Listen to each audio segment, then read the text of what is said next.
भगवते वासुदेवाय।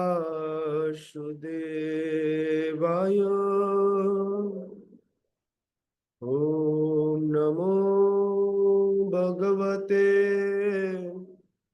वासुदेवाय। ओम नमो भगवते वासुदेवाय। नारायणं नमस्कृत्य नरं चैव नरोत्तमं देवीं सरस्वतीं व्यासं ततो जयमुदीरये।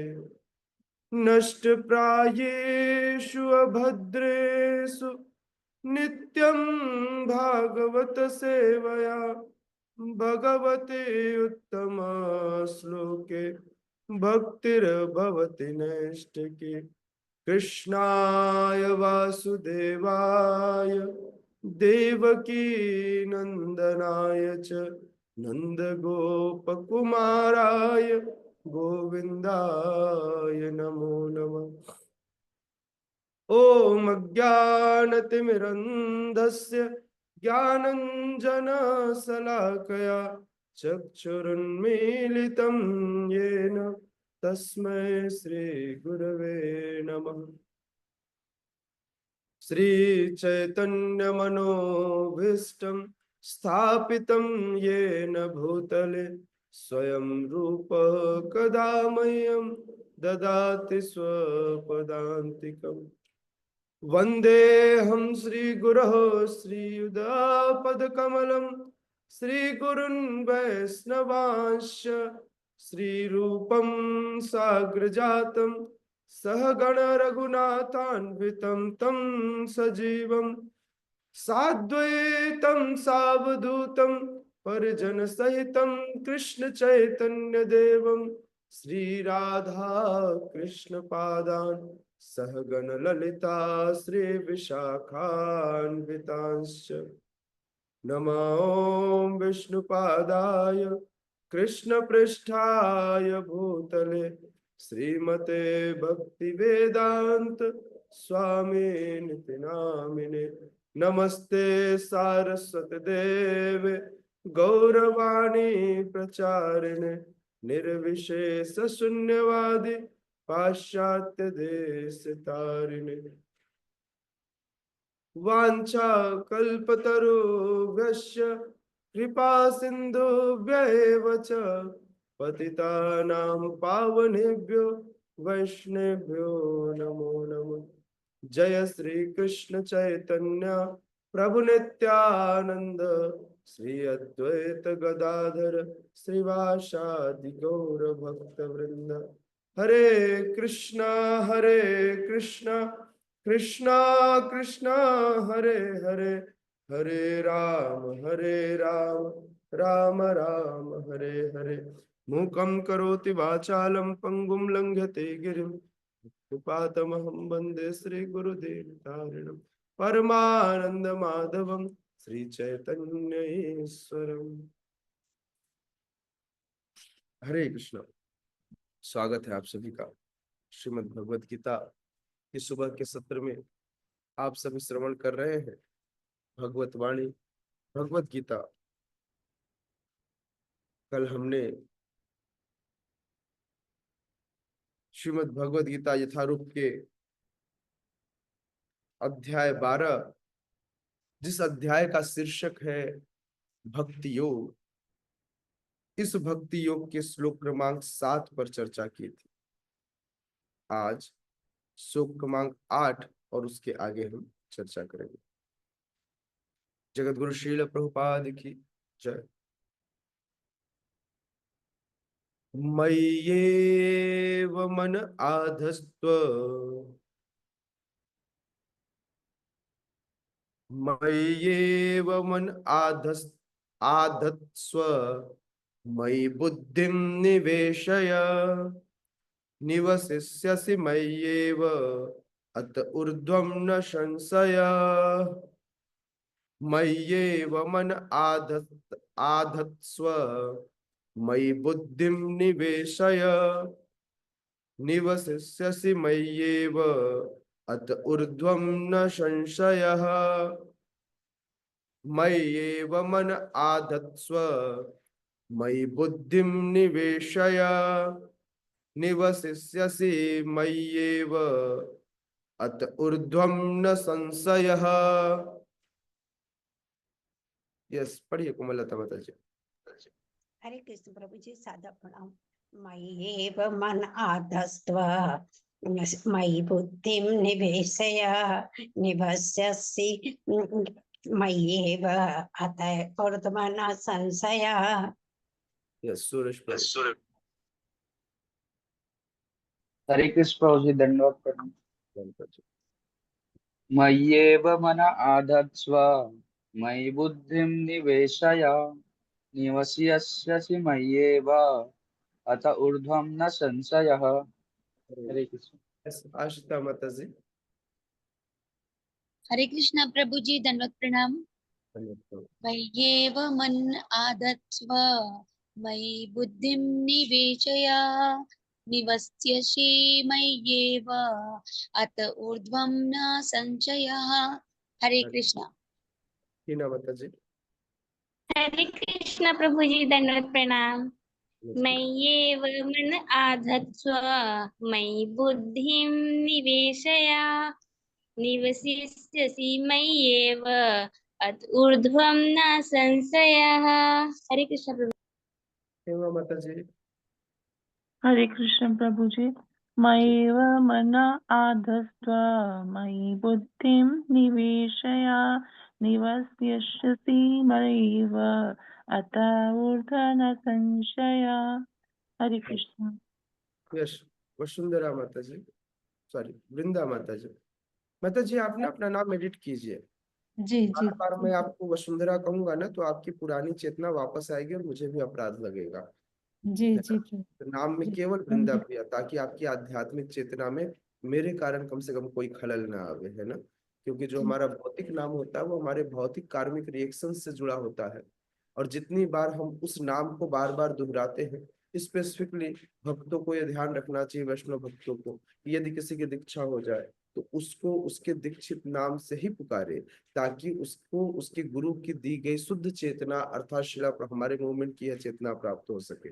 जितनी बार हम किसी व्यक्ति के जो भौतिक नाम है, मटेरियल नेम जो है, उसकी उस नाम से पुकारते हैं, तो पूर्व चेतना मतलब जो हमारे मटेरियल भौतिक कार्यकलाप थे, वह पुनः हमारे हमसे जुड़ कर आती है, हमसे हमको प्रेरित करती है उसको। तो इसलिए ये जागृत करने वाली अवस्था होगी, इसलिए मुझे भी अपराध लगेगा और आपके लिए भी अच्छा नहीं रहेगा। इसलिए नाम केवल वृंदा प्रिया देवीदासी, नॉट वसुंधरा, है ना। जी। हरे कृष्ण प्रभु जी, दंडवत प्रणाम। कल बोली थी प्रभु जी मैं करने के लिए, बच्चे लोग को पता नहीं कैसे फिर से वही दिखा रहा है। सूरज प्रभु प्लीज कर दीजिए, तो आप कर सकते हैं सूरज प्रभु। यस माता जी, पढ़िए। मय्येव मन आधत्स्व मयि बुद्धिं निवेशय। निवसिष्यसि मय्येव अत ऊर्ध्वं न संशयः। हरे कृष्ण प्रभु जी। और कौन है? विशाल प्रभु पढ़िए। हरे कृष्ण प्रभु जी, दंडवत प्रणाम। मय्येव मन आदस्व मयि बुद्धिं निवेशय। निवसिष्यसि मय्येव अत ऊर्ध्व न संशय। हरि हरि, सुंदर। इस श्लोक को यदि आप याद करें तो बहुत अच्छा होगा। यह श्लोक भगवान के द्वारा एक आदेश है। भगवान अर्जुन को आदेश दे रहे हैं, हे अर्जुन, मय्येव मन, मय्येव, मयि एव मन, मुझ में ही मन को निश्चय करके लगाना चाहिए। आधत्स्व, स्थिर कर लेना चाहिए। मयि बुद्धि निवेशय, और बुद्धि भी कहीं और नहीं, केवल मुझ में ही निवेशित करनी चाहिए, लगाना चाहिए। निवशिष्यसि, इस प्रकार से जब तुम अपने मन को और बुद्धि को यदि मुझ में लगाओगे तो स्वयं तुम भी मेरे अंदर वास करोगे। इसका एक दूसरा अभिप्राय भी है कि इस व्यक्ति एक व्यक्ति, एक शरीर, एक जीवात्मा को जब वो सशरीर इस धराधाम पे होता है तो दो लोग मिलकर चलाते हैं, वो है मन और बुद्धि। आप समझिए, ये शरीर एक राज्य है, इसका राजा बुद्धि है और मंत्री मन है। इस शरीर के ऊपर रूल करने वाले लोग दो हैं, मन और बुद्धि। लेकिन कई बार मन इतना चालाक होता है कि राजा को अपने वश में कर लेता है। यह जो मंत्री है इतना चालाक है कि बुद्धि उसके अनुसार नाचने लगती है। और फिर तो मन कहता है, अरे देविका माता जी ने मुझे उस दिन अच्छे से व्यवहार नहीं किया, मैं इससे बात नहीं करूंगा।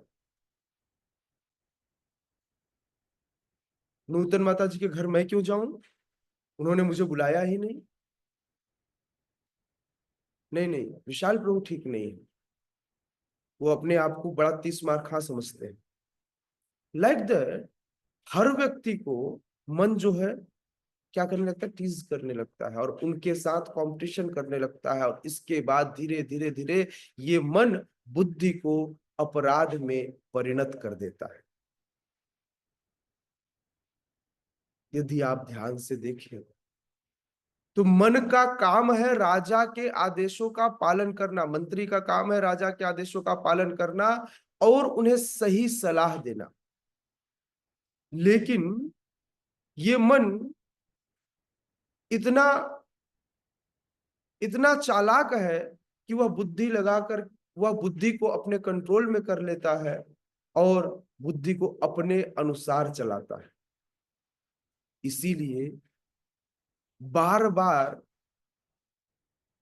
साधुजन, बार बार स्वयं भगवान भी कहते हैं मन को कंट्रोल करो, मन को कंट्रोल करो, नहीं तो ये तुम्हारे लिए अनर्थ पैदा कर देगा। अथवा मन की सुननी हमें बंद कर देनी चाहिए। कुछ लोग बड़े अच्छे से, प्रभु जी क्या करें, हमारा हृदय नहीं मानता। अरे हृदय को गोली मारो, नहीं मानता तो एक किनारे करो, तुम मानो। First you have to differentiate, you are not this mind, you are just a soul. आप यह मन नहीं है, पहले मन को अपने आप से अलग कीजिए। न तो आप शरीर हैं और न तो आप मन हैं, आप एक आत्मा है। पहले अपने आप को इस मन के चक्कर से बाहर निकालिए। जब मन ज्यादा करे, जब मन किसी चीज का ज्यादा करे तो भक्ति सिद्धांत श्री ठाकुर कहते थे इसको रोज सुबह जूते लगाने चाहिए। तो इसीलिए हम बहुत अनिच्छा पूर्वक भी कह रहा हूं, हम बाकी सब तो इच्छा पूर्वक करते हैं, लेकिन यदि इच्छा न हो तो भी अनिच्छा के साथ में भी हम क्या करते हैं, सुबह बैठ करके जप करते हैं, सुबह भगवान का नाम लेते हैं। तो यह मन की बात न मानने वाली जैसी है, क्योंकि सुबह सुबह किसी को सोना न पसंद हुई ऐसा तो है नहीं। हर किसी को बिस्तर अच्छा लगता है, सुबह उठना हर किसी के लिए बहुत अच्छा नहीं। तमोगुण से सत्वगुण में प्रवेश करना बहुत मुश्किल है, सत्वगुण से तमोगुण में जाना कोई मुश्किल काम नहीं। मतलब बिस्तर पर जाकर सोना और नींद की आकोश में चले जाना यह कौन सी बड़ी बात है, लेकिन नींद से उठकर नहा करके भगवान के सामने जाना ये डिफिकल्ट टास्क है, राइट। तो इसलिए मन को क्या करना चाहिए, मन को अनदेखा करना चाहिए। मन क्या कहता है, मन आपकी सुनता है, मन आपकी नहीं मानता, कोई फर्क नहीं पड़ता। मन को एक तरफ रहने दो। आप वह करो जिससे आप सदैव शास्त्रों के दिए गए प्रमाणों का अनुसरण कर सके, अर्थात शास्त्रों के वचन का पालन कर सके। हो सकता है कई बार आपको इसे पालन करने में थोड़ा तपस्या करना पड़े, सुबह उठना पड़े, अपनी देह सुख को थोड़ा त्यागना पड़े, लेकिन देह सुख को, और कुछ नहीं। एक समय के बाद, एक समय के बाद मन जब शुद्ध हो जाएगा, मन की कलमस्ता खत्म हो जाएगी, तब उसे रियलिटी समझ में आएगी। इसको बिल्कुल इस तरह से समझिए कि आपके ऊपर किसी थर्ड पार्टी ने किसी दूसरे व्यक्ति के प्रति कलमस्ता भर दी है, लेकिन जब आपने उसका आचार व्यवहार, उसकी संगति की, तो समझ में आया ये तो ऐसा है ही नहीं जैसा मुझे बताया जा रहा था। इसलिए हमें मन को शुद्ध होने तक, हाँ, चेतो दर्पण मार्जनम तक चित्त की नहीं सुननी चाहिए। जब चित्त रूपी दर्पण का मार्जन हो जाए, तब आप देखेंगे कि आपकी बुद्धि और आपकी मन एक दिशा में है। अभी की स्थिति ऐसी है कि मेरी बुद्धि कुछ कहती है, मेरा इंटेलिजेंस कुछ कहता है, और मेरा मन कहता है नहीं नहीं, मुझे बहुत दुखी किया है इन लोगों ने, इन लोगों ने मेरी कोई सम्मान नहीं की। अरे क्या मैं इतना गिरा हुआ हूं कि मैं मंदिर गया तो कोई, किसी ने मुझे प्रसाद तक नहीं पूछा? नहीं नहीं, ये लोग ठीक नहीं करते, ये लोग, इनका व्यवहार अच्छा नहीं है। आप ऐसा भी समझ सकते हैं इसको। अब इसको दूसरे नजरिए से, आपको प्रसाद नहीं पूछा गया किसी भक्त के द्वारा, आप ऐसा भी सोच सकते हो सकता है भक्त बहुत बिजी हो, मंदिर में बहुत सारी सेवाएं, उनका ध्यान न गया हो। फिर आप ऐसा भी सोच सकते हो सकता है मेरे अनर्थ अभी कटे न हो, मेरे ही प्रारब्धों की मुझ पर कृपा नहीं हुई। लेकिन यह मन सदैव अपने आप को बचाने और दूसरों को फंसाने का काम करता है, मन की यह प्रवृत्ति है। श्रील प्रभुपाद कहते हैं जो भगवान श्री कृष्ण की भक्ति में रत रहता है, उसका परमेश्वर के साथ प्रत्यक्ष संबंध होता है। वह व्यक्ति जो भगवान के साथ संबंधित है, भगवान की भक्ति में लीन है, उसे भगवान के साथ एक संबंध बन जाता है। संबंध नहीं बना, दैट मीन्स आपने भक्ति नहीं की। इसलिए शुरू कीजिए, भगवान की भक्ति शुरू कीजिए। आपको जीवन में कभी किसी और की आवश्यकता नहीं होगी, केवल भगवान और भगवान के प्रतिनिधि ही आपके जीवन के सबसे करीबी लोग होंगे।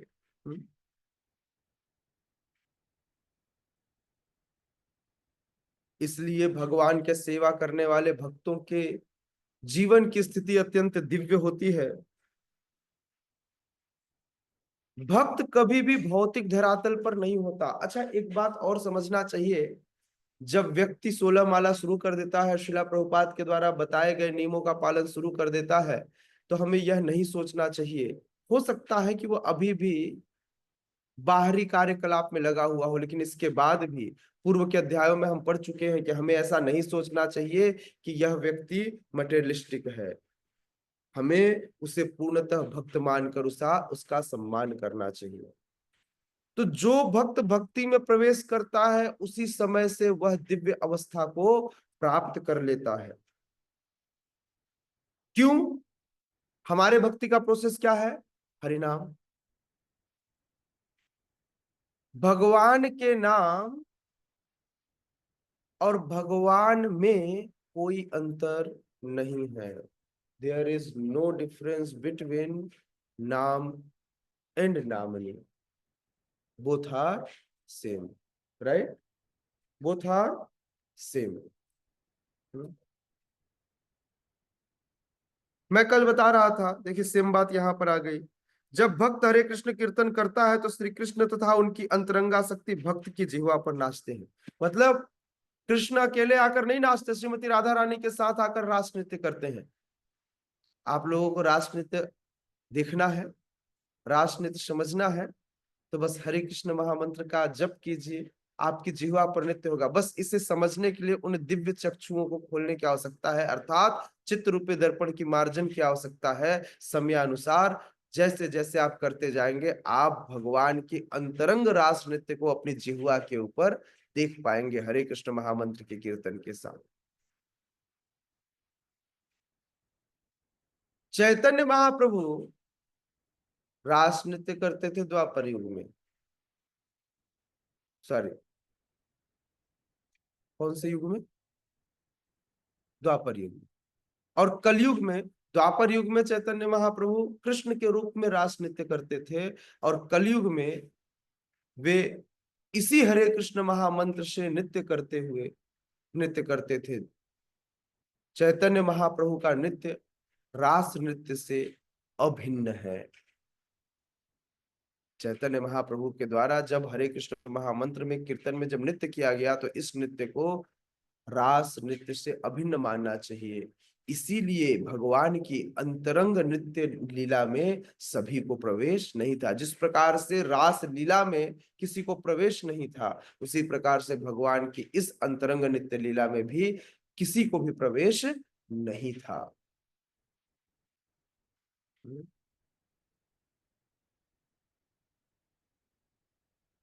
हमें यह मानना चाहिए कि जब हम भगवान के विग्रह के सामने, भगवान के फोटो के सामने, भगवान के चित्र परिचित्र के सामने जब हम कोई भोग अर्पित करते हैं, तो उस भोग को भगवान अप्रत्यक्ष रूप से नहीं खाते, उस भोग को भगवान प्रत्यक्ष रूप से खाते हैं।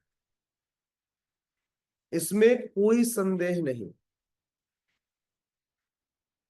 भोले भाले वृंदावनवासी, आप सभी वृंदावनवासी हैं, लेकिन थोड़े टफ हो गए, इसलिए हमें भगवान का वह खाना दिखाई नहीं देता। भोले भाले वृंदावनवासी, आप लोग वृंदावनवासी हैं, लेकिन कलयुग में आकर के कलमस्ता आ गए हैं, तो आप लोग सब वृंदावनवासी हैं, है ना। फिर से भोले भाले वृंदावनवासी गोवर्धन लीला में जब भगवान के लिए छकड़े पर, बैलगाड़ी पर खूब सारे भोग लेकर जाते हैं, तो कृष्ण ने बोला यह भोग गोवर्धन जी को अर्पित कर दो। बड़े परेशान हो गए वृंदावनवासी, बोले ये पहाड़ खाएगा, यहाँ तो कोई फोटो नहीं, कुछ नहीं। कृष्णा बोले गड़बड़ हो गया। अगर कहीं इन लोगों को भगवान नहीं दिखे और ये भोग खाते हुए, क्योंकि उनका भाव बहुत निश्चल था ना, वृंदावनवासी थे, भोले भाले बेचारे गांव के लोग, मथुरा वाले जैसे शहर के लोगों जैसे चालू लोग नहीं थे, बड़े अत्यंत सीधे लोग। तो पंखा बंद कर लीजिए, आप कुछ नहीं।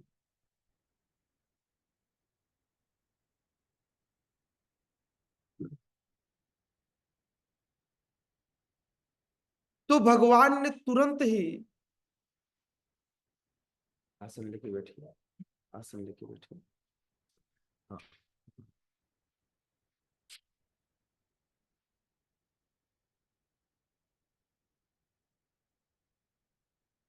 तो भगवान ने तुरंत अपना स्वरूप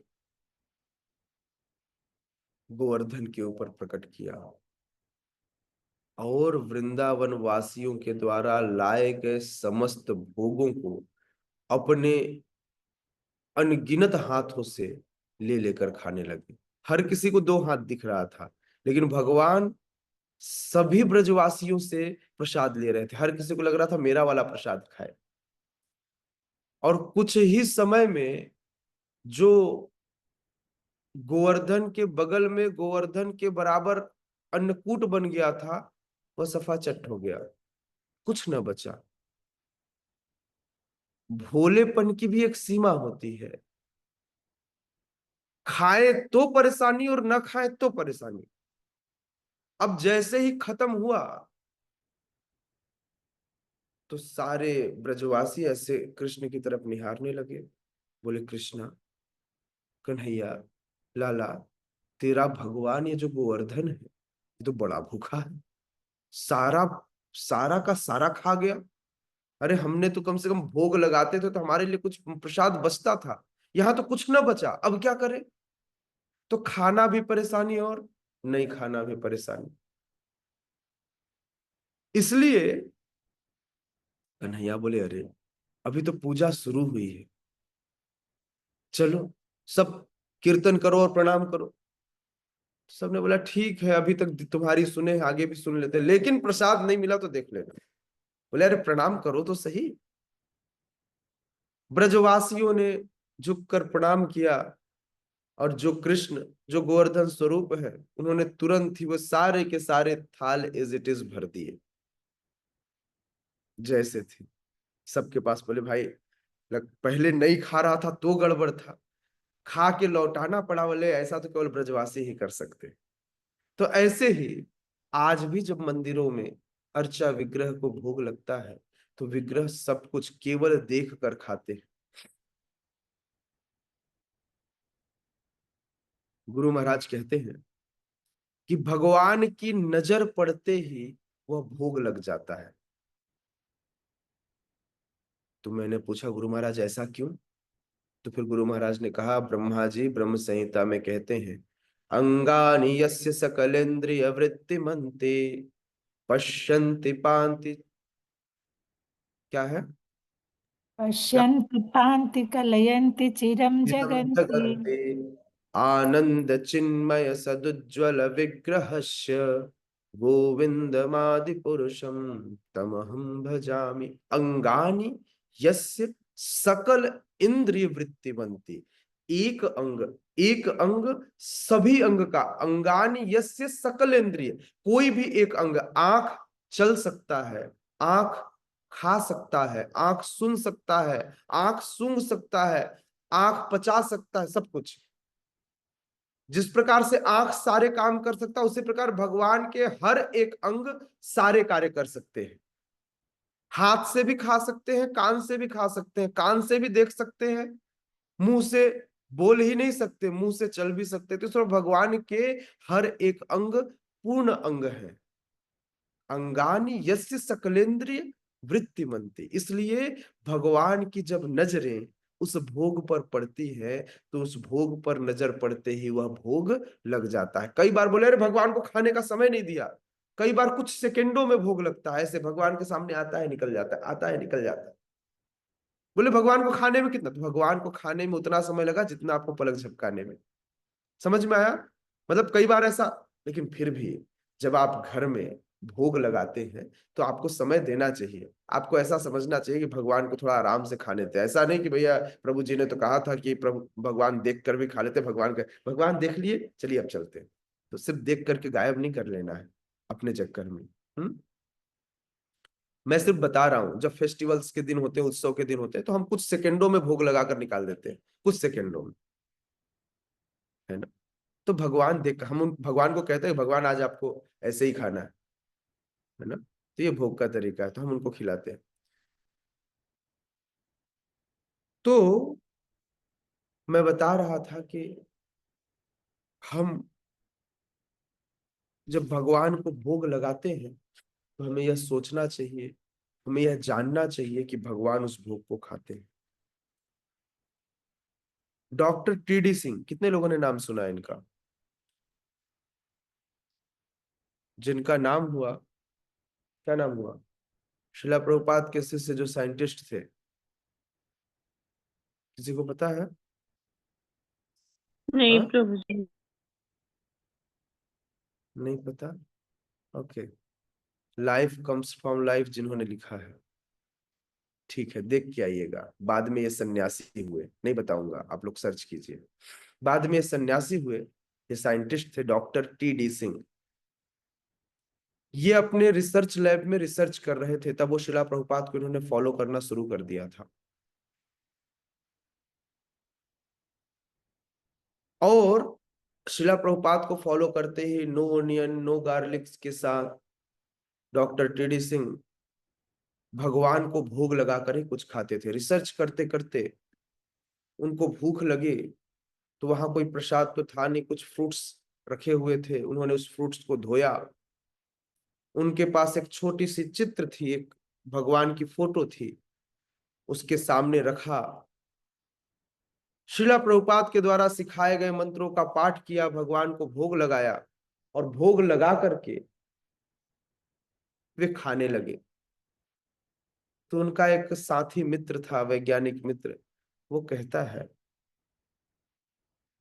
अच्छी नौटंकी है तुम लोगों की। फोटो के सामने रखे और अब काट के खाने लगे, बोले ये प्रसाद हो गया। बोले इसे भगवान ने खाया है।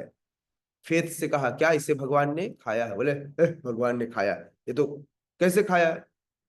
उसे नहीं समझ में आया। तो उसने कहा ठीक है। देखिए, अभी कोई बहुत पुराने भक्त नहीं थे, बहुत नए नए भक्त थे, लेकिन शिला प्रभुपाद के ऊपर क्या फेथ थी कि शिला प्रभुपाद ने कहा है भोग लगा के खाना, भोग लगा के खाए। उन्होंने दूसरा सेब लाया, बोले अब मैं इसे प्रूफ करके दिखाऊंगा। उन्होंने दूसरा सेब लाया, उस सेब को 2 टुकड़े में काटा, एक टुकड़े को भोग लगाया और एक टुकड़े को भोग नहीं लगाया। अब दोनों टुकड़ों में से थोड़ा थोड़ा काट करके उसने उस दूसरे साइंटिस्ट मित्र को दिया, बोले अब खाकर देखो और उसमें बताओ कोई अंतर है कि नहीं। जब उसने खाया तो दोनों के स्वाद में बहुत अंतर था। अब उस साइंटिस्ट ने उसे रिसर्च लैब में ले जाकर उसके मिनरल्स चेक किए, उसमें भी भारी अंतर पाया गया। समझ में आ रहा है? तो फेथ, आपकी श्रद्धा कितनी है अपने गुरु के ऊपर। उन्हें शिला प्रभुपाद के कहे गए शब्दों पर फेथ था और शिला प्रभुपाद के आदेशानुसार वे जीवन जी रहे थे। तो इससे हमें पता चलता है कि हम जो कुछ भी अर्पित करते हैं उसमें भगवान का जूठन मिक्स होता है। एक बार सैन फ्रांसिस्को में गुरु महाराज बताते हैं कि वहां पर प्रभुपाद के जाने के बाद उस मंदिर में बहुत अच्छा एक लड्डू बनता था, दूध पाउडर का लड्डू। तो दूध पाउडर के उस लड्डू को जो भी खाता वो आश्चर्य में रहता, बोले ऐसा स्वाद, ऐसा लड्डू तो हमने कभी नहीं खाया।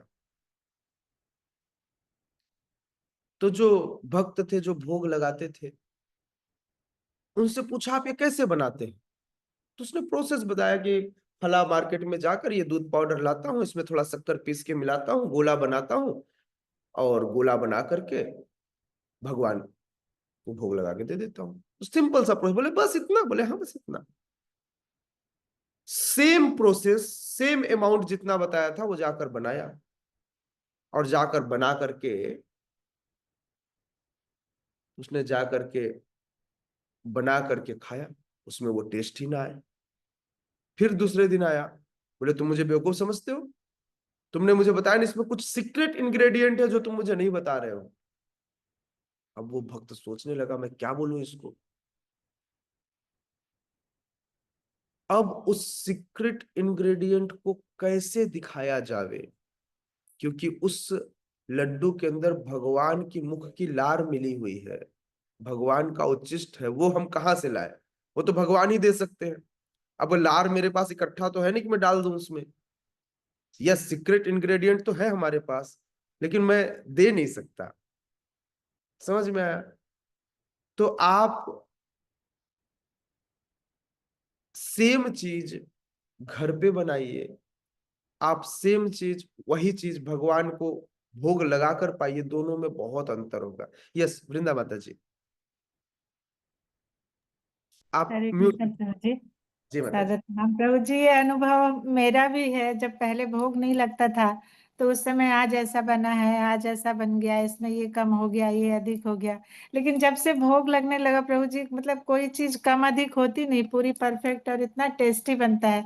और बिना लहसुन प्याज का प्रभु जी बहुत आश्चर्य होता है कि मतलब भगवान का भोग है, ये कैसा भी बना के रख दो तो वहां से टेस्टी ही आता है। हरे पहले कृष्ण प्रभु जी। पहले घर पे जब लहसुन प्याज खत्म हो जाता था तो ऐसा हम सोचते थे कि इसके बिना सब्जी बनेगी कैसे, इसमें कोई जी टेस्ट ही नहीं है ना? जी प्रभु जी। मतलब लोगों का टेस्ट शुरू ही, क्योंकि सबसे पहला इंग्रेडिएंट लोग बताते हैं सबसे पहले तेल डालो, उसमें फोरन करो, प्याज काट करके उसमें लहसुन की 2 कलियां डालो, तब जाकर के ऐसा लगता है कि सारा स्वाद यहीं से उत्पन्न होता है। जी बट स्वाद भगवान के खाने से आता है ना? अच्छा, कई बार भगवान अगर कम नमक में भी खा ले तो उसमें नमक डाल के खाने की इच्छा नहीं होती। ऐसा लगता नहीं इसी में स्वाद है, भगवान पास कम नमक में ही खाना था। अच्छा, लेकिन भक्तों को एक चीज ध्यान रखना चाहिए, भोग लगाते समय भगवान को सदैव अलग से नमक, मिर्च, नींबू इस तरह की चीजें अवश्य देनी चाहिए। कई बार क्योंकि हम बनाने वाले अपरिपक्व लोग हैं, कई बार नमक ज्यादा हो जाती है तो भगवान नींबू डालकर उसे मेंटेन कर सकते हैं। कई बार नमक कम हो जाए तो भगवान उसमें नमक डाल सकते हैं। कई बार भगवान को चटपटा खाने की इच्छा हो सकता है, मैंने सादा बनाया हो तो भगवान उसमें मिर्च डाल सकते हैं या मिर्च के साथ खा सकते हैं। इसलिए भगवान को ऐसा गुरु महाराज कहते हैं, गुरु महाराज कहते हैं कि जब आप राजभोग लगाया करो तो राजभोग में भगवान को अलग से एक प्लेट में नमक, मिर्च, नींबू भी दिया करो, है ना। मतलब ये भाव है कि वैसे तो जैसा माता जी ने कहा कि सब कुछ अपने आप मेंटेन हो जाता है, बिल्कुल हम यह प्रार्थना करते हैं भगवान अब आप खाइए, जिसमें जो कम बेसी हो आप पूरा कर लेना। लेकिन फिर भी हम बद्ध जीव हैं, हम भगवान से इतना भी मेहनत करने को क्यों कहें, हम उनको दे ही देते हैं ना, जो होगा वो मेंटेन कर लेंगे। मेंटेन करने के लिए आपने दिया थोड़ी है सब कुछ, मेंटेन कैसे करेंगे, ज्यादा होगा तो उसमें कैसे नींबू डालेंगे, नींबू देंगे नहीं आप तो। जी, रासमई माता जी। हरे कृष्ण प्रभु जी, दंडवत प्रणाम। प्रभु जी, जैसे किचन जो है वो राधा रानी का होता है, तो जब हम किचन में जाते हैं रसोई घर में, तो हम प्रणाम करके राधा रानी को प्रे करके फिर बनाना शुरू करते हैं, और जब भोग बन जाती है तो फिर हम राधा रानी से प्रे करके उसको ये करते हैं, और फिर तब जाके हम भोग लगाते हैं प्रभु जी। यस, यही प्रोसेस है। लेकिन यह चेतना ला पाना कि यह श्रीमती राधा रानी का किचन है, श्रीमती राधा रानी से प्रे करके जाना, उनसे प्रे करके भोग लगाना, मतलब इतनी चेतना शुद्ध होने तक एटलीस्ट जो फिजिकल मोड मैंने बताया इतना तो हम कर ही सकते हैं कि हम भोग लगा। बाकी हमारी चेतना, भक्तों की चेतना भगवान के लिए बनानी होती है तो कोई इशू नहीं आता। फिर भी कई बार हमारी चेतना बहुत अच्छी नहीं होती, हम बहुत अच्छे से चीजें नहीं कर पाते, इसलिए दोनों ही चीजें हमको, है ना, बिल्कुल जैसा माता जी ने कहा कि हमें सदैव श्रीमती राधा रानी से प्रे करना चाहिए, क्योंकि श्रीमती राधा रानी ही पाक्य कला की स्रोत है। श्रीमती राधा रानी के बिना कोई भी व्यक्ति पाक्य कला में कोई कार्य नहीं कर सकता। आश्चर्य की बात है कि श्रीमती राधा रानी ने आज तक कृष्णा को कोई भी वैरायटी रिपीट नहीं किया है। अनंत काल से रोज नया डिश खिलाती, रोज। मतलब आप सोचिए, राइस के हर दिन नया राइस, राइस का जो बनाने का तरीका है, जो उसमें स्वाद है, कई बार कृष्ण आश्चर्य में हो जाते हैं, भाई इतनी वैरायटी आती कहाँ से है। हाँ, तो ये श्रीमती राधा रानी की पाक्य कला की निपुणता है। इसीलिए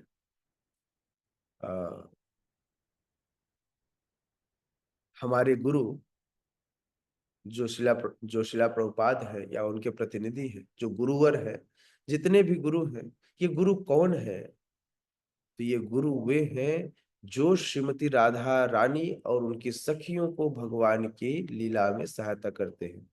निकुंज यूनो रति केलि सीधे यायाल भीर्यो तेरपेक्षणीया तत्राति दक्षा, क्या बोल रहे, तत्राति दक्षा, वे अत्यंत दक्ष है किस कार्य में, सहायता करने में। श्रीमती राधा रानी और सखियों की भगवान की सेवा में सहायता करने में। तत्राति दक्षा अतिवल्लभस्य वंदे गुरु श्री चरणारविंद। सोचिए, यदि गुरु न होते, यदि श्रील प्रभुपाद नहीं होते, यदि यह मूवमेंट नहीं होता तो हमारा क्या होता। कई बार हम अपने गुरुजनों को सामान्य व्यक्ति समझने की भूल कर लेते हैं, तो हमें जानना चाहिए जो गुरु है वे सामान्य नहीं है, सामान्य नहीं है। आपने परम पूज्य गोपाल कृष्ण गोस्वामी महाराज के अंतिम समय के बाद एक वीडियो रिलीज हुई थी जिसमें महाराज रात्रि को सो रहे थे और सोते सोते उन्होंने क्या किया, भगवान की आरती करते थे। तो आप लोगों को ऐसा हो सकता है, आपको ऐसा लग रहा हो कि ये एक दिन की बात है। आपको यह जानकर आश्चर्य होगा कि महाराज लगभग रोज स्वप्न में लगभग रोज ये क्रिया करते थे। मतलब जब आध्यात्मिक पुरुष, ऐसे व्यक्ति, ऐसे उत्तमाधिकारी जब सोते हैं तो भगवान की नित्य लीला में जाकर ये सेवा करते होते हैं। ऐसा नहीं कि वो सो रहे हैं ना, वो यहां से आराम, यहां पर अपने आप को रेस्ट दे करके वो कहीं और जाकर सेवा कर रहे होते हैं। इसीलिए इनके लिए कहा गया निकुंज यूनो रति केली सिद्धि या याली फेरियो तिरपेक्ष तत्राति दक्षात अति वल्लभस्य वंदे गुरु से शरणार्थ। समझ में आया? चलिए आगे बढ़ते हैं। श्रील प्रभुपाद कहते हैं श्रील प्रभुपाद कहते हैं जो इस प्रकार सेवा में नहीं लगता वह नहीं समझ पाता कि यह सब कैसे होता है। यद्यपि भगवत गीता तथा अन्य वैदिक ग्रंथ में इसी विधि की संस्तुति की गई है। यदि कोई व्यक्ति भगवान की सेवा में नहीं लगा होता तो उसे यह बात समझ में ही नहीं आता कि ऐसा भी हो सकता है। इस फेथ को लाने के लिए भगवान की सेवा करके अपने अंदर उस श्रद्धा को दृढ़ करना होगा। आदव श्रद्धा, श्रद्धा के बाद अगला क्रम बताइए। आप लोग के ग्रुप में डला था, मैंने डलवाया था। श्रद्धा के बाद प्रोसेस क्या है? हरे कृष्ण भजन प्रभु जी, साधु संग। भजन क्रिया प्रभु जी, हाँ भजन क्रिया, अपने श्रद्धा के बाद भजन क्रिया बोले। नहीं, श्रद्धा साधु के बाद है संग। साधु संग। श्रद्धा के बाद क्या है? साधु संग। और साधु संग से भजन क्रिया शुरू होगी। फिर भजन क्रिया के बाद, भजन क्रिया के बाद अनर्थ निवृत्ति। अनर्थ निवृत्ति। फिर हमारे जीवन में जितने अनर्थाज हैं ये अनर्थाज खत्म होंगे। अनर्थ निवृत्ति के बाद निष्ठा। निष्ठा। निष्ठा के बाद रुचि। रुचि के बाद आसक्ति। आसक्ति के बाद आसक्ति के बाद भाव। भाव। और भाव के बाद अंततः प्रेम भक्ति। प्रेमा भक्ति। तो इस स्टेज में हम आगे बढ़ते हैं। समझ में आया? तो इसलिए हमें बहुत सतर्क होना चाहिए और इस प्रेम को पाने के लिए, इस अंतिम गंतव्य प्रेमा भक्ति को पाने के लिए आज और अभी से भगवान से पहले भगवान के भक्तों के प्रति श्रद्धा डेवलप कर लेनी चाहिए। क्योंकि साधु संग ही भजन क्रिया को शुरू कराता है। भगवान स्वयं तो इस कलयुग में नहीं आते। किसके लिए? हम जैसे कनिष्ठों के लिए, उत्तमाधिकारी के साथ सदैव रहते हैं। भगवान स्वयं प्रत्यक्ष रूप में दिखाई उनको देते हैं, वो बताएं या ना बताएं।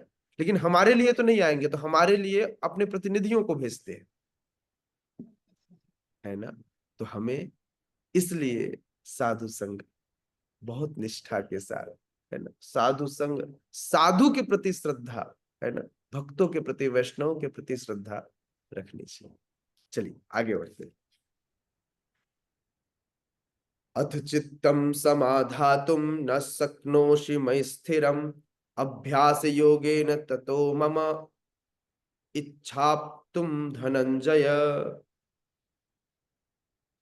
अथ चित्तम समाधातुम न शक्नोषि मयि स्थिरम अभ्यास योगेन ततो माम इच्छाप्तुम धनंजय।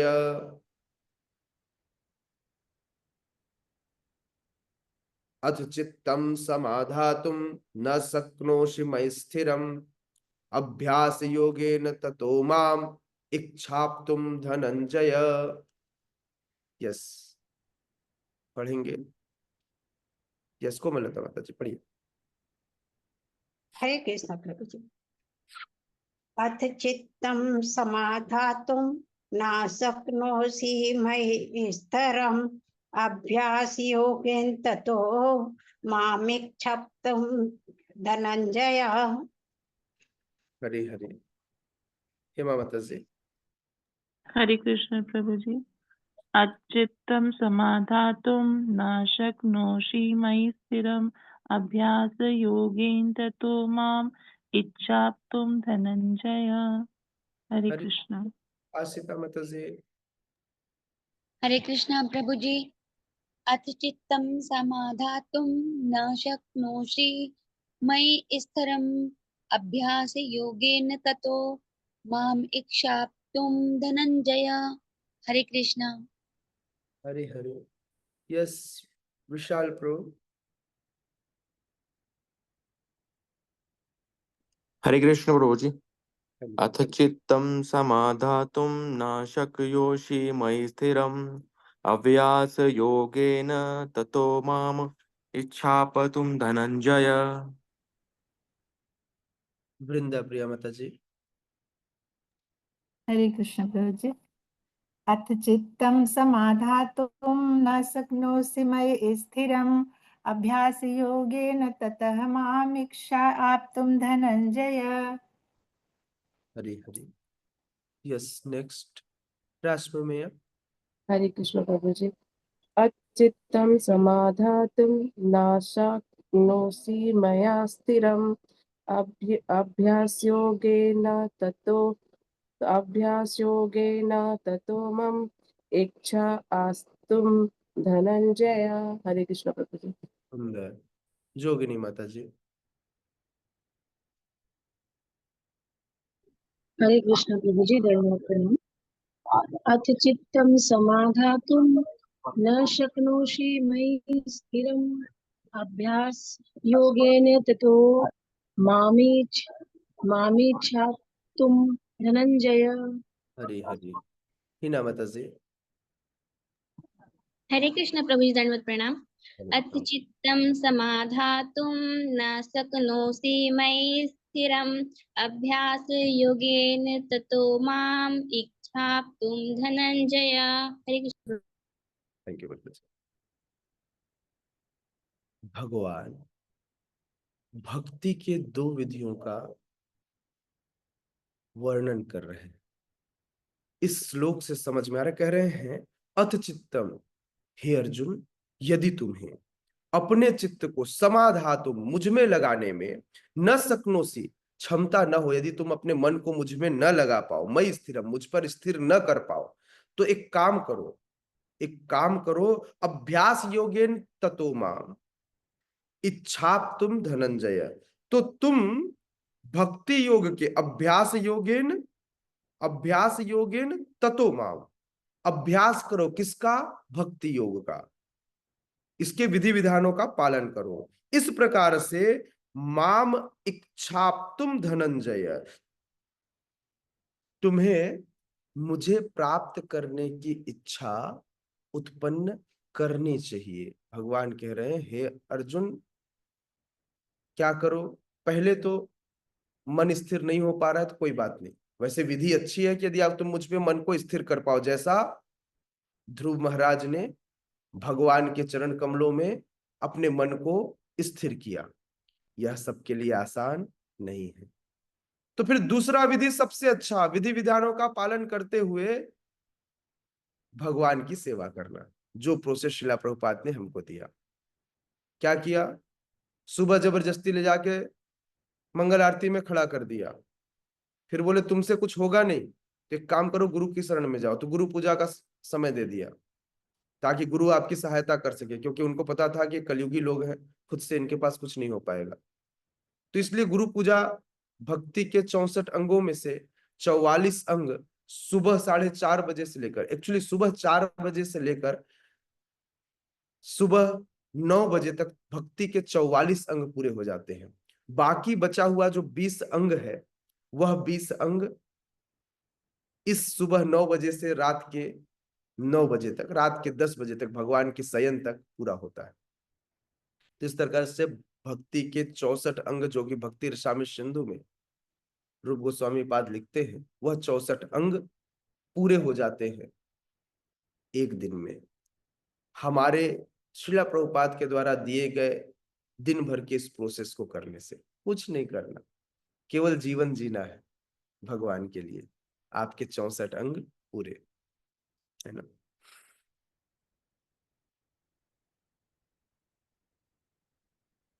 श्रीला प्रभुपाद कहते हैं कि यहाँ पर भक्ति की दो विधियां बताई गई, पहला तो मन स्थिर करो और दूसरा नहीं, विधि विधानों से भगवान की सेवा में लग जाओ। इस प्रकार से तुम्हें चाह उत्पन्न करनी चाहिए। किसके लिए?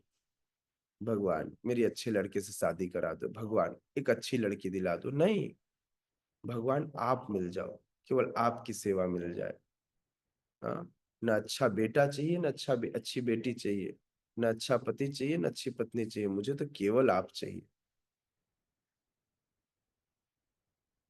पांडवों के पास सुकून इस बात का था कि उनके पास कृष्ण थे, उन्हें हस्तिनापुर की कोई चाह नहीं थी। रियल साधु का अगर एग्जाम्पल देखेंगे तो 5 पांडव सहित माता कुंती, राजा की बेटी, जिसके जीवन में कष्ट का अंबार था, लेकिन सबसे सुखी माता कुंती थी। कष्ट भौतिक थे लेकिन सुख आध्यात्मिक था। क्यों? क्योंकि पूर्ण पुरुषोत्तम भगवान उनके साथ थे। हर क्षण, हर परीक्षा की घड़ी में कृष्ण उनके साथ खड़े थे। जब भगवान इस महाभारत के युद्ध के बाद वापस जाने लगे तो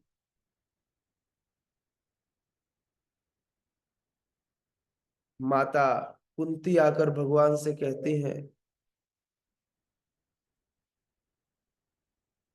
कि भगवान, हे कृष्ण, मेरे जीवन में आप आशीर्वाद दें कि मेरे जीवन में खूब दुख आवे। बोले बुआ आप कैसी बातें कर रही? हाँ, लोग कहते हैं मेरे जीवन में दुख ना आवे और आप कह रहे दुख आवे। बोले जब तक दुख था तो तुम साथ थे, आज यह राज्य दिलाकर तुम यहां से जाना चाहते हो, ऐसे राज्य की हमें कोई आवश्यकता नहीं। तो हमें क्या चाहिए? केवल कृष्ण चाहिए। मैं कुंती महारानी की कथा नहीं करूंगा, बहुत लंबी कथा है और बहुत सारे पॉइंट्स हैं, है ना। तो कभी उसको अलग सेशन लेंगे। मैं तो सिर्फ एक बात बता रहा था कि कुंती महारानी ने भगवान को मांगा, सुख नहीं। तो भक्त सुख नहीं मांगते, कृष्ण को मांगते, कृष्ण की सेवा मांगते। उन्हें शारीरिक रूप से मिलने वाले भौतिक कष्टों से कोई लेना देना या भौतिक सुखों से कोई लेना देना नहीं है। सुख हो या दुख हो, हाँ, भगवान से कहते हैं श्रीला प्रभुपाद अपने गीत में, नाचाओ नाचाओ प्रभु नाचाओ से मुते। भगवान आप जैसे मुझे नाचाना चाहते हैं ना, वैसे नचाइए, मैं तो आपके हाथों की कठपुतली हूं। ठीक है। यस, 1 2 3 4 पैराग्राफ, 4 लोग। जोगिनी माता जी पढ़िए पहला पैराग्राफ तात्पर्य।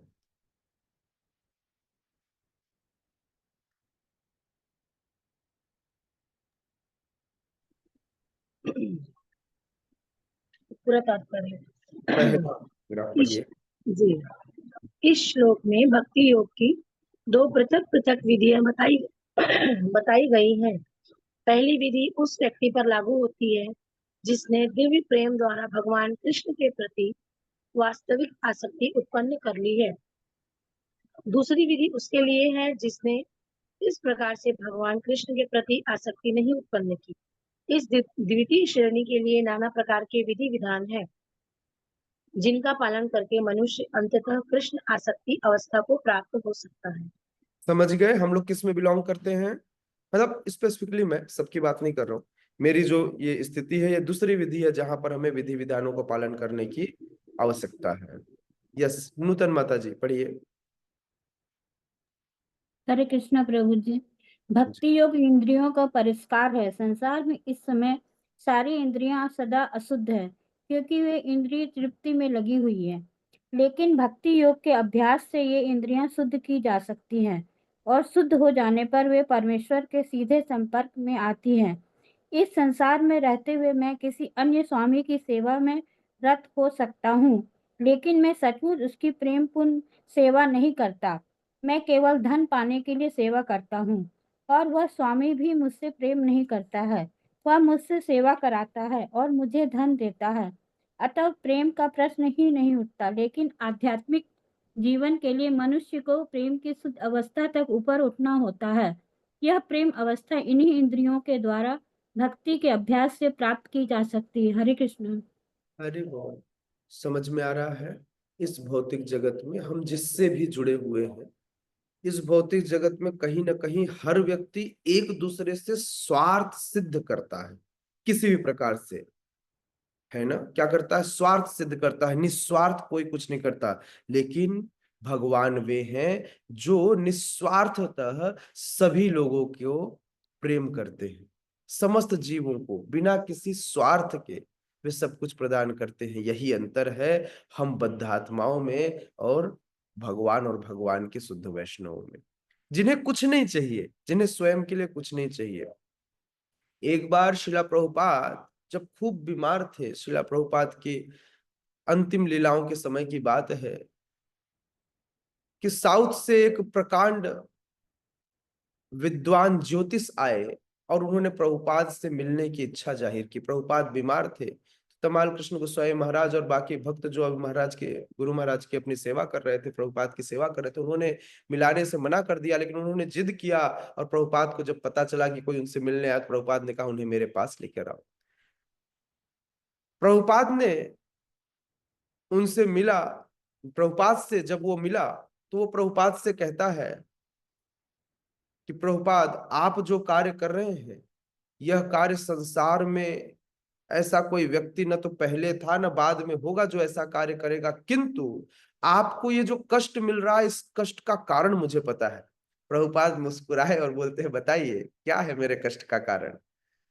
बोले, आप बीमार हैं क्योंकि आपने अपने इस धराधाम में उपस्थिति के दौरान ही मंदिर में अपने विग्रह की स्थापना कर दी है। और विग्रह वो होता है जो दर्शन करने वालों को, विग्रह के सामने जब हम विग्रह के दर्शन करते हैं तो वो हमारे कर्मास को ले लेते हैं। तो बोले इस प्रकार से आपको, प्रत्येक व्यक्ति जो भी यहाँ आता है, उनके कर्मास आपको लेने पड़ते हैं।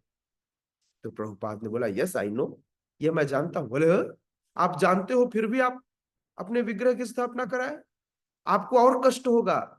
बोले, यदि मेरे कष्ट पाने से बाकी सब सुखी हो जाएं तो मैं पूरे संसार का कष्ट लेने को तैयार हूं।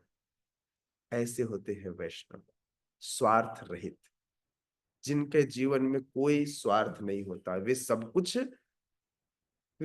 कुछ कृष्ण और कृष्ण के भक्तों के लिए करना चाहते हैं, उनकी सेवा के लिए करना। उनका अपना जीवन का कोई औचित्य नहीं है। शिला प्रभुपाद ने केवल किसके लिए किया? दूसरों के लिए। यस, ठीक है। यस, कोमललता माता जी, नेक्स्ट। तात्पर्य श्रील प्रभुपाद जी की जय। श्रील प्रभुपाद जी द्वारा यह ईश्वर प्रेम अभी प्रत्येक हृदय में सुप्त अवस्था में है। वहां पर यह ईश्वर प्रेम अनेक रूपों से प्रकट होता है, लेकिन भौतिक संगति से दूषित हो जाता है। अतः उस भौतिक संगति से हृदय को विमल बनाना होता है और उस सुप्त स्वाभाविक कृष्ण प्रेम को जागृत करना होता है। यही भक्ति योग की पूरी विधि है। हरे कृष्ण। अरे कितने लोगों ने सीएनजी वाली गाड़ी देखी है? सीएनजी वाली कार देखिए, ठीक है। ये सीएनजी कार ना सीएनजी से चालू नहीं होती। उसको चालू करने के लिए उसमें पेट्रोल की आवश्यकता पड़ती है। उसके इंजन को स्टार्ट करने के लिए उसमें थोड़ा पेट्रोल लगता है और उसके बाद जब चालू हो जाता है तब वो सीएनजी से चलती है। बिल्कुल इसी तरह से हम सबके अंदर भी सुप्त अवस्था में भक्ति है, लेकिन इस भक्ति को स्टार्ट करने के लिए, शुरू करने के लिए कृपा की आवश्यकता होती है। और इस कृपा को शुद्ध भक्त, शुद्ध वैष्णवों से, भगवान के भक्तों से, साधुओं से प्राप्त किया जा सकता है। ये पेट्रोल के समान है जो आपके भक्ति को इनिशिएट कर देते हैं, शुरू कर देते हैं, और वहां से स्वाभाविक कृष्ण प्रेम जो है वह जागृत हो जाती है। और इस प्रकार से व्यक्ति भक्ति करने लग जाता है और जीवन आगे बढ़ाता है। भक्ति योग की यही विधि है कि हमें अपनी भक्ति को आगे जागृत करना होता है। यस, हेमा माता जी 4 लाइन आप पढ़िए, 4 लाइन। असिता माता जी आप पढ़िए। ठीक है प्रभु जी, थैंक यू। हरे कृष्णा। तात्पर्य प्रभुपाद जी के द्वारा प्रभुपाद जी की जय। भक्ति योग के विधि विधानों का अभ्यास करने के लिए मनुष्य को किसी सुविज्ञ गुरु के मार्गदर्शन में कतिपय नियमों का पालन करना होता है। यथा ब्रह्म मुहूर्त में जागना, स्नान करना, मंदिर में जाना तथा प्रार्थना करना एवं हरे कृष्ण कीर्तन करना, फिर अर्च विग्रह पर चढ़ाने के लिए फूल चुनना, अर्चा विग्रह पर भोग चढ़ाने के लिए भोजन बनाना, प्रसाद ग्रहण करना आदि। हरे कृष्णा। आसिता माता जी बढ़िया। हरे कृष्णा प्रभु जी, श्री प्रभुपाद जी की जय। ऐसे अनेक विधि विधान हैं जिनका पालन आवश्यक है। मनुष्य को शुद्ध भक्तों से नियमित रूप से भगवत गीता तथा श्रीमद् भागवतम सुनना चाहिए। इस अभ्यास से कोई भी ईश्वर प्रेम के स्तर तक उठ सकता है और तब भगवत धाम तक उसका पहुंचना ध्रुव है। विधि विधानों के अंतर्गत गुरु के आदेशानुसार भक्ति योग का यह अभ्यास करके मनुष्य निश्चय ही भगवत प्रेम की अवस्था को प्राप्त हो सकेगा। हरे कृष्ण। कृष्ण प्रेम पाने की सार्थक विधि बता रहे हैं। क्या है? हमें भगवान के रिप्रेजेंटेटिव से, जो इस परंपरा को रिप्रेजेंटेटिव करते हैं, ऐसे भक्तों से हमें क्या सुनना चाहिए? भगवत गीता सुनना चाहिए। मैं शुद्ध भक्त नहीं हूँ, है ना। मैं ये नहीं कह रहा कि मैं शुद्ध भक्त हूँ इसलिए आप मेरे मुख से आप ये सुनिए। हाँ, लेकिन मैं इस परंपरा को रिप्रेजेंट करूं। मेरे अंदर जो क्षमताएं हैं वो मेरे गुरुओं के द्वारा दी हुई क्षमताएं हैं। मैं उनकी क्षमता से ही कुछ बोल पाता हूं। इस प्रकार से यह मूवमेंट शिला प्रभुपाद के द्वारा पूरी तरह से सुरक्षित और शक्ति प्रदत्त है। तो आज जो कुछ भी आप सुन रहे हैं, यह श्रीमद् भगवद गीता, इसमें जो शब्द है यह शिला प्रभुपाद की शक्ति के द्वारा आच्छादित है। तो इसलिए इस शक्ति का संचार हर किसी के अंदर हो जाता है। मैं केवल उन्हें रिप्रेजेंट करता हूं। मैं सिर्फ एक डाकिया हूं। मैं केवल पोस्टमैन हूं जो एक स्थान से दूसरे स्थान तक लाकर चीजों को रखने वाला हूं। तो इस प्रकार से हमें सदैव, कि शुद्ध भक्त कौन है? गुरु महाराज, शिला प्रभुपाद, ये सारे लोग शुद्ध भक्त हैं। ये लोग जितने भी हमारे गुरु महाराज हैं ये सारे शुद्ध भक्त हैं। और इनके मुख से ही हमें भगवत गीता या इनके विचारों को, इसलिए हम देखिए श्रीमद् भगवत गीता के हम तात्पर्य को पढ़ते नहीं। तो ऐसा भी हो सकता था ना कि हम श्लोक पढ़ते, अनुवाद पढ़ते, तात्पर्य पढ़ने की आवश्यकता नहीं थी, क्योंकि भगवत गीता क्या है? श्लोक और अनुवाद है, तात्पर्य भगवत गीता नहीं है। लेकिन तात्पर्य क्या है? ये तात्पर्य ही हमारे शुद्ध भक्तों के वाणी है, और इसी को हम पढ़ते हैं और इसी को हम समझते हैं, है ना। तो इसलिए विधि विधानों का पालन करना चाहिए। गुरु के आदेशानुसार भक्ति योग का यह अभ्यास करके मनुष्य निश्चय ही भगवत प्रेम की अवस्था को प्राप्त हो सकता है। ठीक है, थैंक यू सो मच। हरे कृष्णा। आपको बैकग्राउंड में महामंत्र सुनाई दे रहा है क्या? जी नहीं प्रभु जी। नो सुनाई दे, मतलब डिस्टरबेंस तो नहीं है ना उसके कारण? जी नहीं। मतलब कई बार ऐसा होता है ना कि कई बार दो साउंड एक साथ। ठीक है, तो फिर ठीक है, डिस्टरबेंस नहीं है तो कोई इशू नहीं है। ओके, कोई क्वेश्चन है तो क्वेश्चन ले लेंगे, एक आध क्वेश्चन, ज्यादा नहीं। प्रभु जी मैं, हरे कृष्ण प्रभु जी, सादा प्रणाम प्रभु जी। एक जी जी ठीक है, यस प्लीज प्लीज वही कहिए कहिए, बस मैंने बताया, याद प्रभु जी दिलाया। आज एकादशी है, एकादशी की आपको बधाइयाँ बहुत बहुत, अपरा एकादशी की। दूसरा मैं ये कह रही थी कि प्रभु जी एक माता जी हैं इधर पर 80 है। मैं चाहती थी कि वो उनसे क्योंकि प्रभु जी मैं जानती हूँ बेड पर पड़ा रहना कितना तकलीफ देह होता है। तो मैं अपने लिए तो नहीं कभी सोची, पर मैं चाहती हूँ कि कैसे मैं उनको इतना तो खड़ा कर दूं कि वो बाथरूम जा सके और अपने बिस्तर से बैठ सके। प्रभु जी आप मुझे इतना आशीर्वाद दीजिए कि मैं माला जाप करके उनको कर सकूं। मैंने या नहीं करेंगे तो कृष्णा, मैं तो उनकी वो बंधु, मैं कुछ नहीं कर सकती। आप, मैं प्रार्थना करूंगा कि माता जी के लिए प्रे कीजिए कि वो अपनी सेवा कर सके। मैं उनके लिए प्रे करूंगा, आपके लिए प्रे करूंगा कि आपकी प्रेयर की क्षमता उनमें आए। थैंक यू माता जी, है ना। फिर भी ये फिजिकल कंडीशन है, फिजिकल कंडीशन सभी व्यक्ति की अपने जीवन में जो अनर्थ है, उनके जीवन में जो प्रारब्ध है, उसके कारण ये कंडीशन आते हैं, है ना। तो इसके लिए हम क्या कर सकते हैं, हम निश्चित रूप से उनके लिए प्रार्थना कर सकते हैं, माला कर सकते हैं, यही हमारे हाथ में है। क्या होगा क्या नहीं होगा बाकी कृष्ण जानते हैं। थैंक यू माता जी, थैंक यू सो मच। और प्रभु जी मैं उनके कमरे में जाके जाप करूंगी तो जो आज मुझे सोचा है जितना करने का उतना मेरे को माला वो काउंट नहीं होंगी ना प्रभु जी फिर? नहीं माता जी, हम ये चीज ऐसी है जो दूसरों को देने से हमारी घटती नहीं है। जी हाँ, जी जी है ना, बस अपनी 16 माला कंप्लीट कर लीजिएगा। कई बार हम जब दूसरों के लिए प्रतिज्ञा लेकर करते तो हम 16 माला के ऊपर करते हैं, लेकिन फिर भी यदि हम चाहें तो हम पूरा का पूरा आज का फल भी उनको दे सकते हैं, है ना। तो इसलिए जी इससे मतलब भक्तों को काउंटिंग या पुण्य फल से, आज के फल से कोई लेना देना नहीं है। हमें तो सेवा चाहिए, कोई बात नहीं, हम सिर्फ सेवा करते हैं। जी हमें जी मिलेगा नहीं मिलेगा इससे कोई फर्क नहीं पड़ता। आप उनको देना चाहते हैं आप दीजिए, आप वैष्णव हैं और वैष्णव का काम है देना, है ना, कृपा करना। जी आप कृपा कीजिए उन पर। थैंक यू माता जी। जी प्रभु जी, हरे कृष्ण प्रभु जी।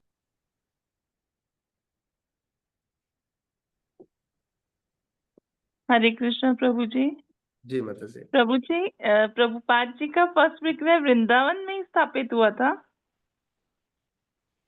उन्होंने अपने सामने जैसे ओ, पता नहीं माता जी, मैं पता फर्स्ट विग्रह कहाँ पर हुआ था एग्जैक्टली मुझे नहीं पता, मैं देख कर बताऊंगा।